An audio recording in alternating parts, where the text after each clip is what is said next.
speaking of the Labour government, let's talk about the most ridiculously dumb things I've ever seen. Now, I've been quipping for a while that I would, if I was able, I would make the Labour cabinet sit down and take an IQ test. And I think that the average IQ that I would get out of it is about 95. Now, a lot of people have been saying, "Wow, that's generous." I was going to say that. A lot of people have been saying that, but I'm trying to be realistic, right? So I think Keir Starmer's probably about 105 IQ, right? He's literate. He's capable of understanding English, right? He's able to string a sentence together. He's just not a thinker, right? And it's very, very profoundly evident that Keir Starmer, and I mean, from his own words, he's never had a dream. He doesn't have an internal monologue. He doesn't think as a normal person thinks.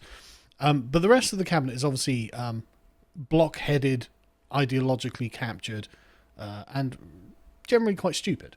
I mean, David Lammy's probably Bring the average down. the average down. Big time. But even without David Lammy, again, about 95, I probably am being I generous. think Raina would struggle to rotate an apple in her mind. Struggle? Or What do you mean picture something in my mind? What does that mean? They're all stupid, right? And it's just becoming more and more evident. In fact, there was a Tory MP who anonymously leaked to the Telegraph or something a conversation where it's like, yeah, well, they've had 14 years to prepare, and I can't believe they're being this stupid. It's like, listen, there's a bit ironic coming from a Tory, right? You were 14 years in charge. Look at the state of place. But obviously, yeah, the Labour Party are full of morons. When haven't they been full of morons? Anyway, so let's talk about the invasion of Donald Trump into Keir Starmer's safe space with that prefix in mind, because apparently they had dinner on Monday evening, and apparently his interactions with the president-elect have been positive. Oh no, since their dinner in New York, this wasn't on Monday. He said on Monday evening that they were both in the same space, quote unquote, that space, after having dinner in September. So they got along really well. I'm sure Trump was like, yeah, this guy's really boring. Why is he so boring? Why doesn't he have anything to say? But the point is, Keir Starmer, and as soon as Trump was elected, he was like, oh yeah, well, I'm looking forward to working with you. Tweets out, they all tweet out, they all bend the knee to King Trump. But you can tell that Starmer doesn't actually want this. This is the total opposite of what he would have asked for. And we can see this in the fact that he's undermining Trump at every turn. He's literally going out of his way to oppose Trump policy-wise on everything. And I mean everything right from the start. But on the big things, right? So let's can I have the mouse back, please? Yeah. Let's talk about power, energy, and investment, right? So Keir Starmer looks at Trump's election and thinks, right, Trump is not going to be a green energy leader. No, Trump is going to be an energy leader. That's what Trump's going to do. Trump's going to make sure that fuel prices and energy prices are really low in the United States. And Keir Starmer's like, great point. I can make us a green energy leader, which means that we've got the most expensive electricity costs in Europe anyway, but ours can go up. Ours will just go up. Let's make our energy more and more expensive, but at least it'll be more green. Thank God. That just can make everything so much better. Thank you, Keir, you muppet. So look at that image. Yeah. You've got like the Brainless. grey Postman Pat Starmer, David Lammy, and then Ed Miliband. We're sending our best. This is the best we got, is it? Embarrassing. Yeah, it's genuinely embarrassing that these... I mean... Cavalcade of freaks. If these guys were regional managers of your local branch of Tesco's, they'd never have milk in stock. You'd be like, why don't you have milk or eggs? The most basic necessities, and they'd be out of stock because the absolute clowns would have screwed it up. But anyway, so he went to the COP29 summit in Azerbaijan, and when asked about Trump's position on the climate crisis, he said, the climate challenge is something that we've got to rise to, and that's why I've repeatedly said we've got to show leadership. I think it's more than just an obligation, it's a huge opportunity. The UK has a huge opportunity to get ahead here when it comes to renewables. That's why I'm encouraging as much investment as I can when it comes to carbon capture, hydrogen and offshore wind. There is a global race on now to be the global leader on this. I want us to be in the race and I want to win the race. Right. He wants us to be the most poor and inefficient country in the world. That's what he's saying. Brilliant. Absolute. Is he looking at Germany and thinking that's a role model? Well, Germany got rid of all their nuclear power plants.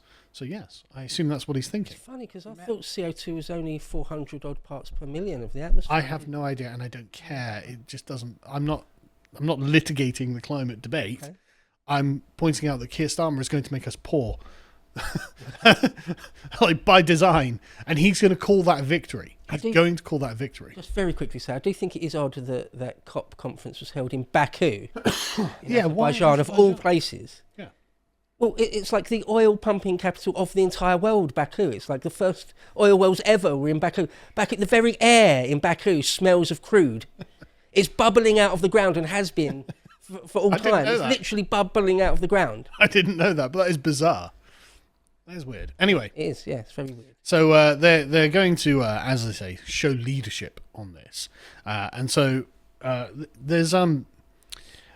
This was originally titled Britain Ploughs On with Net Zero as the World Shuns the Climate Summit. Because, of course, most people elsewhere in Western countries are actually turning rightwards and saying, hang on a second, maybe freezing through the winter to virtue signal on Twitter is not wise, actually. Maybe, actually, we should have less old people freezing to death and just accept that we're not really in control of what other countries do with their production. I mean, Keir Starmer, again, said, I'll set out our goal later on today, but look, it will be ambitious. Oh, brilliant. Brilliant. That's all I want, is to fulfill Keir Starmer's ambition. And it's not going to be measured by telling people what to do. Really? Yeah, I know, yeah. But really? BS. Yeah. You know, come on, Starmer. You know, come on, bro. It's just, come on. That's all you do. That's all you ever wanted to do. That's all the Labour Party does. Like, he says it's measured by making sure we get to clean power by 2030, the single most important target. Yes, we'll get to how that'll impact things in a minute.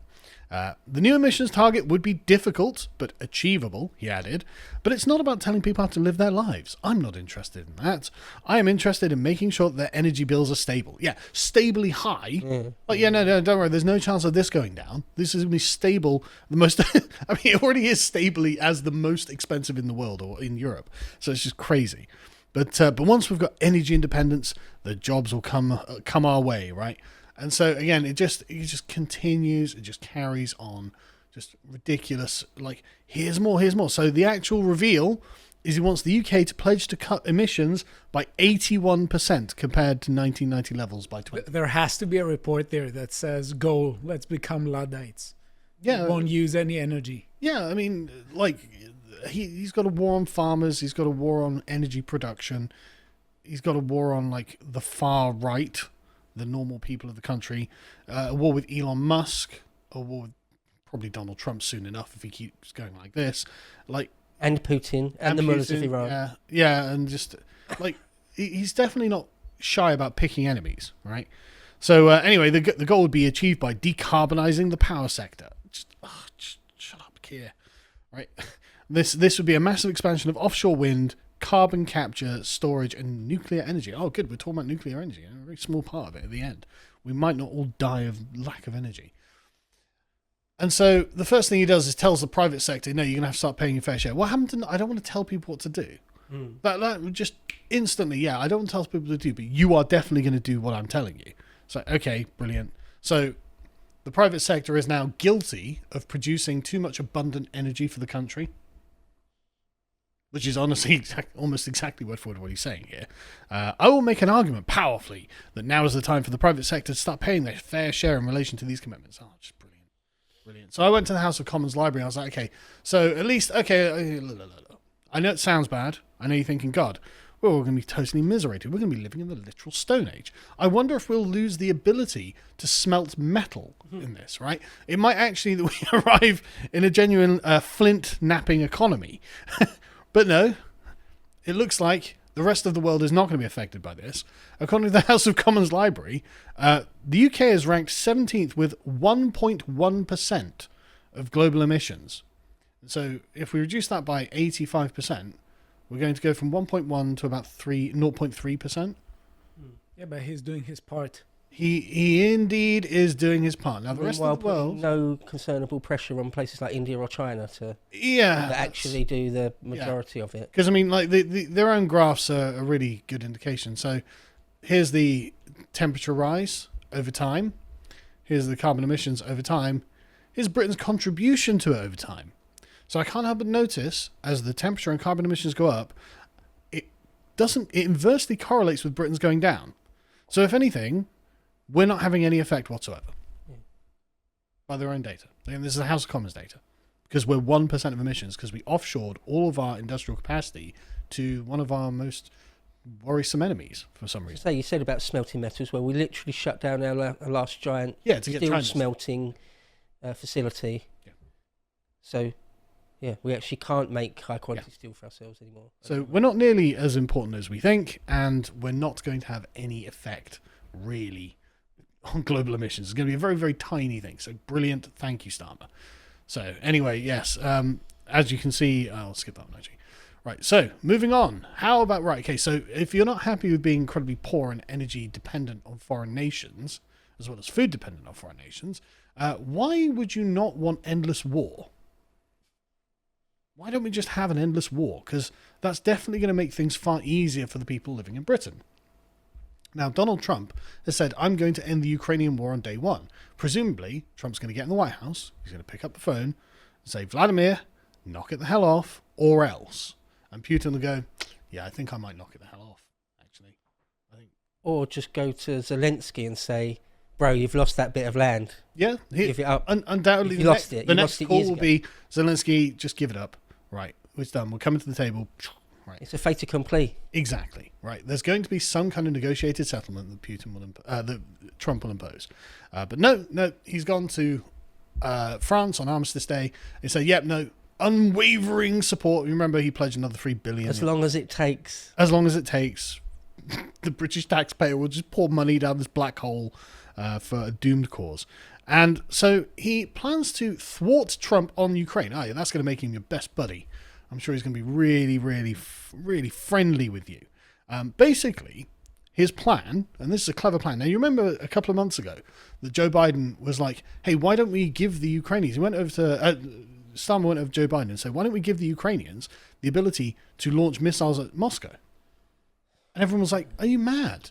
Why would... No, we don't want to escalate the war, you insane warhawk. You insane, just humanity-hating warhawk. We actually don't want that. Actually, bringing the tone down would actually be better to bringing the war to a close. And so Starmer and Macron are like, I think we're going to try again. We're going to try and persuade Joe Biden to give Ukraine permission to fire Storm Shadow missiles deep into Russia. It's like, he's already said no to you once. Why would he say yes now that Trump's coming in? So are you trying to make sure that Trump has to come into an incredibly hot war between the United States and Russia and the European Union and various others? Like, why are you doing this? Like, are you just evil? Like, no, I need everyone poor and impoverished and I just want a world war, says Keir Starmer, 6 months or 3 months or whatever it is into his prime ministership. Like, what is going on? This guy is mental, or he's a total moron, right? And I think I'm leaning on the total moron. Or he's a puppet for some other interests, possibly. Well, the global liberal order. Or like things like BAE Systems, Maybe. Raytheon, Boeing. I mean, I don't know. I wouldn't have thought so, but I'm saying that is a possibility as well. To be fair, the war industry, of which Britain is heavily into the aerospace industry, which is a nice way of saying weapons and I suspect they're all missiles back and airplanes and things. I suspect they all back Boris Johnson, right? Because remember, Boris Johnson's support for endless war is just as committed as Keir Starmer's. But Boris Johnson seems like a more competent politician. Keir Starmer, if you were, with Boeing or whatever, are we really going to sink money into that guy? That guy's a moron. He's not going anywhere. And somehow he's fluked his way into success. But anyway, so they want to make sure that Ukraine's in the strongest possible position before Trump becomes president so they can start a world war. And that means trying to get Joe Biden to hand over another $20 billion before Trump takes over. So, yeah, just brilliant. You're just completely undermining him at every turn. I don't think he's going to be your buddy for long. The only reason Keir Starmer has got the balls to be saying this stuff is because, at least at the moment, for the time being, he's still got the backing from the State Department and the Pentagon. Yeah. When that is taken away from him, let's see how hawkish he is then. Well, I think... I doubt he will be very hawkish. If they stop saying as long as it takes, he'll stop saying as long as it takes. You know, I think that Keir Starmer is such an ideologue for the sort of international liberal politics, the Davos worldview, that I think he thinks this is a moral agenda that can have no limits, right? So basically, people are going to die for gay rights in Ukraine, no matter how many men it takes. All of the Ukrainian men. Yeah, well, I mean, it's literally said, for the indefinite future, forever. If ever a Ukrainian dies, then we'll start recruiting our own men or something like that, I assume. But he seems to be a genuine ideologue and not really capable of challenging his own thought process on this. So he's a moron and in his 60s. So, yeah, his worldview's set. No, infinite war forever for gay rights in Ukraine. I mean, I tend not to take these statements literally because, I mean, they're representing states. So it seems to me more it is what he thinks is going to be the sort of language that would be helpful according to the way he sees it. Because it's when we're talking about leaders and politicians and representatives of states in the foreign landscape, they're not just talking about like we would talk in a pub. Sure, but it's more like Keir Starmer has a history of essentially rote repeating ideological talking points as if he truly believes them. Right? He talks when he's in interviews and things like that as if he just truly believes in this, the NATO worldview, the Davos worldview. I know exactly what you're saying, and you may well be right, but I'll just be interested to see when the power shifts at the State Department and the Pentagon, and assuming Trump gets them to stop saying as long as it takes, it'll be interesting to see. And the thing is, have a fiver on it because you may well be right. I think both things are right. I think that he is a dyed-in-the-wool believer, which is why he's undermining Trump before he takes office. But I also agree with you that I think he will bend the knee because he's a knee bender, just like Black Lives Matter. I think he'll totally cuck on it completely because again, it would require leadership for him to go against the grain. I don't think he's capable of leadership. Huge amount of leadership. But what's interesting is that Lewis Goodall of the News Agents wrote an article about this yesterday, or published an article about this yesterday in The Independent, or iNews. And it's actually quite interesting how this, and the reason I'm featuring this, I wouldn't normally take Lewis Goodall's opinion for anything, but it's interesting to see from within the globalist bubble. There are voices going, Starmer. I mean, look at the title. This is Donald Trump's world. Starmer is just living in it. Well, I haven't read the article, but I don't disagree with that. It's totally true. Yeah. And this is the bending of the knee being justified in advance, right? This is Lewis Goodall delivering some home truths to Keir Starmer because he's realized, oh, no, wait. Yeah, okay, we should probably ease up on a bunch of things. And what's very interesting is he says, liberals have to confront, not recoil from the fact that Trump is now the seminal figure of our age and is so because he understood the instincts and information sources of voters in the early 21st century far better than his opponents. As in, Trump is much more in touch with regular people. It's like, of course, Keir Starmer, Davos new man, is not in touch with regular people. Of course he's not. How could he be? How could you be? British politics will move to the right, with Labour noting the Democrats' apparently costly failures over illegal immigration and culture war issues and acting accordingly. The assumption that deliverism is the salvation for the centre-left, as in we're going to deliver stable energy prices and stuff like this deliverism attitude, underpins many of the Starmer government's assumptions, yet it didn't work for Biden. He spent over $1 trillion and did not get an ounce of political credit for his trouble. No, in fact, that was part of the problem. That's why you have so much inflation, you moron, right? The truth is, delivery isn't enough in politics anymore, and voters don't want normalcy. Britain could soon be a rarity in the Western world, led by a progressive liberal government with no presence of the radical right. Its loneliness will pose problems, and it will make its burden all the greater. Did you see Morg's video the other day? Will Britain become a woke North Korea? So isolated woke state in a sea of right-wingers. Yeah, Sounds great, though. Yeah, it was a good video. But Lewis Goodall converges on the same point, being like, well, hang on a second. The world is going right-wing, and Starmer is a block-headed moron who's fully committed to the left-wing agenda. And so he says, well, you know what? You're going to have to... And this is actually the best bit of the entire article. Starmer should look at Biden, the Democrats, and realize he must tell a compelling, visceral story. In what universe do you think Starmer is capable of telling a compelling story? Visceral. Obvious nonsense. One which isn't about destroying the kulaks. Yeah, but it's like even then, like I can't imagine Starmer speaking about anything with any kind of passion or intemperance or something like that. It'd just be like it would be Starmer would have to be an exciting man to do that. He can't do that. But the point being, even the sort of neoliberal bubble is like, oh God, we've lost everything, and Keir Starmer is out here undermining Trump, where he's just been completely encircled in Trump world, and he's going to destroy himself. So all I can conclude is that Keir Starmer is a moron and he leads a 95 IQ government. Thanks for watching, folks. If you're enjoying the work we do and you'd like to support us, go to lotus.com, sign up for only £5 a month, and go and watch our Lads Hour about the elections. We're just salt mining and putting our enemies into crystals for this for an hour and a half. I'm not going to say it's our greatest intellectual work, but it is a lot of fun.